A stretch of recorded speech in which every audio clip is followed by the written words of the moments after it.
قید کر دیا گیا. ایک جماعت نے جماعت آپ کی زیارت کو آئی تو آپ نے ان لوگوں سے فرمایا من انتم, تم لوگ کون ہو؟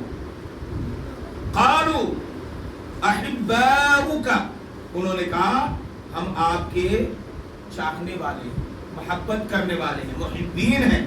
تو آپ نے ان لوگوں کے اوپر پتھر مارا جس سے وہ بھاگنے لگے. تو آپ نے فرمایا لو کنتم احبائی لما فررتم من بلائی فاصبروا من بلائی, فرمایا اگر تم میرے چاہنے والے ہو تو میری بلاؤں سے, میری پٹائی سے بھاگ کیوں رہے ہو؟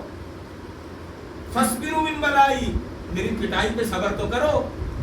یہی عشق ہے, ایک پتھر کھائے اور پھر سے نکل گئی. ایسی کون سی محبت ہے؟ اگر رب کا عشق ہے تو چاہے سمندر میں غوطہ کوئی گردن میں رسی ڈال کے سمندر میں ڈبو دے اور کہے رب کا نام لینا چھوڑ دے تو جان چلی جائے مگر رب کا عشق نہ جانے پائے. جان چلی جائے مگر محبت مصطفیٰ نہ جانے پائے. اسے محبت کہتے ہیں. تو آپ نے انہیں آزمایا. ان لوگوں نے کہا ہم آپ سے پیار کرنے والے لوگ ہیں. تو آپ نے پتھر مارا, بھاگنے لگے. تو آپ نے فرمایا لو کنتم احبائی لما فررتم من بلائی فاصبروا من بلائی, اگر تم میرے محبین ہو تو میرے مارنے سے کیوں بھاگتے ہو؟ اس لیے کہ محبین دوست کی بلا سے بھاگا نہیں کرتے. وہ تو جتنا دوست مارتا ہے اتنی اسے گلے لگاتا ہے. دوستی کی تو یہ پہچان ہے, دوست دھتکارے تو اس کے اور قریب جائے. دوستی کی یہی علامت ہوتی ہے. اور ایک واقعہ یہ بھی ہے کہ ایک مرتبہ آپ زخمی ہو گئے. اس دوران خون کا جو قطرہ اس سے گرتا اللہ کا نقش بن جاتا, نشان جو بنتا تو اللہ لکھا.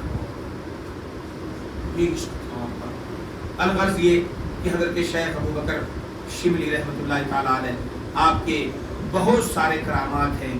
اور ایک ڈاکٹر تھا نصرانی, وہ آپ کی وجہ سے مسلمان ہوا.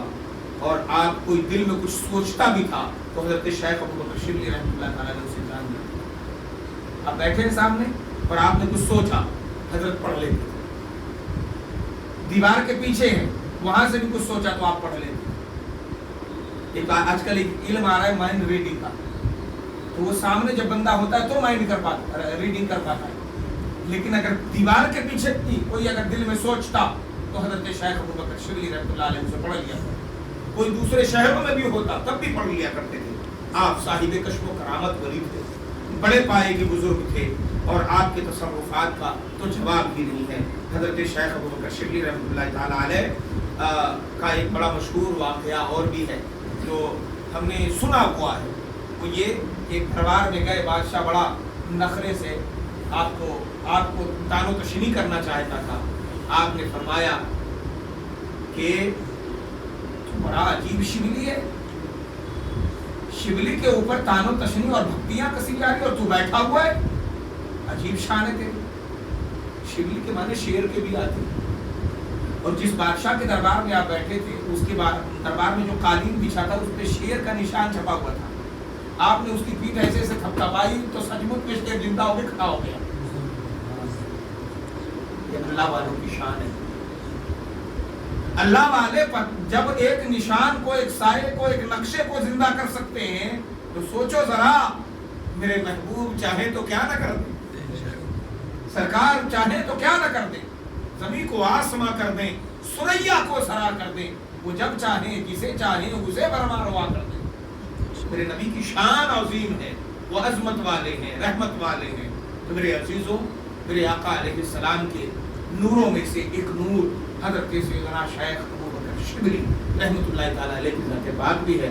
دعا ہے کہ پروردگار ان کے اس عرس پاک کے موقع پر ہم سبوں کو ان کے برکات اور فیوزوں اور فیضان سے مالا مال فرمائے, اور مولا تعالی ہمارے اس ادارے کو حضرت شیخ ابو بکر شبلی رحمۃ اللہ تعالیٰ علیہ کے برکتوں سے اور ان کے فیضان سے مولا اوج سریا کی بلندیاں عطا فرمائے. نظر بد سے, حسد سے, جلن سے مولا تعالی اس ادارے کے تعمیر و ترقی کو محفوظ فرمائے. پڑھے کلمہ طیب لا الہ الا اللہ محمد رسول اللہ صلی اللہ علیہ وسلم.